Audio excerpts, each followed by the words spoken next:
जी कतुनको प्रोग्राम د پښتنو نن او سبا کې یو ځل بیا تاسو ته هرکلی مثال چاربیتې په شکل کې راښکاره کړي دي او دغه ته موږ ولسي شاعري وایو. دا زموږ د ژبې ښکلا ده.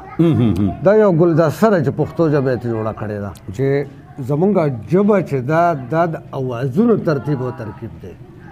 دا د حرفونو نه دی، دا اوازونه دي. د دغه ټولنې استحکام دپاره بیا څه لارې چارې پکار دي، څه قوانین پکار دي، څه قواعد پکار دي. دغه ټولنه د اختیاراتو په حساب باندې یو تقسیم ته ضرورت دی. یو قام داسې نشته چې هغه د یو نیکه اولاد وي. د احمدشاه بابا په مشرۍ کې، د شیرشاه سوري په مشرۍ کې، جی د امل خان، دریا خان، د خوشحال خان په مشرۍ کې. آیا په پاکستان کې د نصاب جمع زموږ پښتانه یا مورنۍ ژبې ولې نه دي، او آیا که دا مورنۍ ژبې شي نو قامونو د لوړتیا کې یا د هغې په ښه روزنه پالنه کې به د دې ژبې کردار آیا دا کومه چې اوس دا د دې په مقابله کې څومره ګټوری جي؟ همدرد صاحب داسې ده چې د یو قام له الله تعالی چې کومه ژبه ورکړې ده نو الله تعالی په قرآن کې ویلي چې دا په ما نعمت کړی. د بخونکي او مهربان خدای په نوم درنو کتونکو زه یم ستاسو ورور ستاسو کوربه حبیب الله همدرد او تاسو ګورئ انډس نیوز نیټورک. درنو کتونکو ډېره مننه د هغه ټولو ملګرو چې هغه زموږ دغه ویډیوګانې ډېرې خوښوي او موږ ته پرې لایکس راکوي، کمنټس راکوي، او بیا د هغه ټول فالورز چې په ډېر لږ وخت کې په زرګونو په تعداد کې راغلل موږ یې جوین کړو. نو ډېره مننه او هیله لرو، کوشش به کوو چې ستاسو په دغه اعتماد چې په کوم اعتماد تاسو موږ فالو کړي وو په هغې تاسو ته پوره راشو. الله دې وکړي. درنو کتونکو پروګرامونه دوام لري د انډس نیوز نیټورک ولې د ادب یو پروګرام پکې ضرور په وړاندې بوتلل زموږ دپاره مجبوري هم ده، ولې چې پښتانه یو د شعر و ادب دعوه هم کوو. بیا زموږ شعر و ادب چې دی هغه د ژبې یو مهمه برخه ده، دغسې زموږ کلچر دی، تاریخ دی.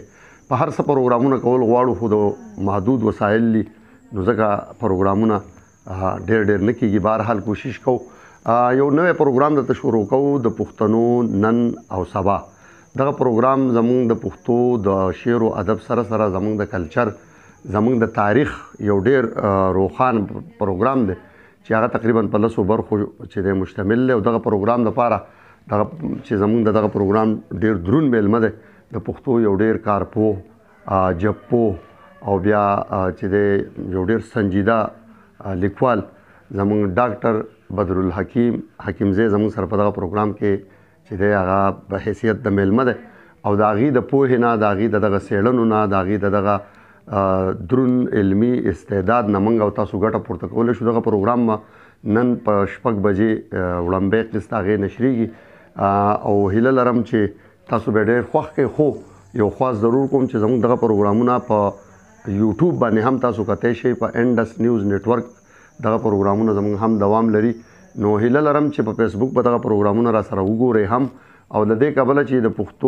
پښتنو د ادب طالب علمان، استادان او عام خلک د دې نه ډېره فایده والي، نو دا به موږ ډېر زموږ سره شیر کوئ، هم ملګرو ته به هم لیږئ. که تنقیدي نظر وي یا سوالونه پوښتنې نو هغه ضرور موږ ته په کمنټس کې چې دی لیکئ، هغه به ته موږ وخت په وخت ځواب کوو. دغه پروګرام به دوام لري. ډاکټر صاحب د ډاکټر بدرالحکیم حکیمزی د دغه درنو خبرونه به موږ فایده اخلو. د دې نه پس به بیا د پښتو بلها نور هم کارپوه دي، نور هم څېړنکار شته، ژبپوهان شته، د هغې سره به لوی عالمان دي، د هغې سره به هم خبرې کوو، دغه پوښتنې به ترې کوو.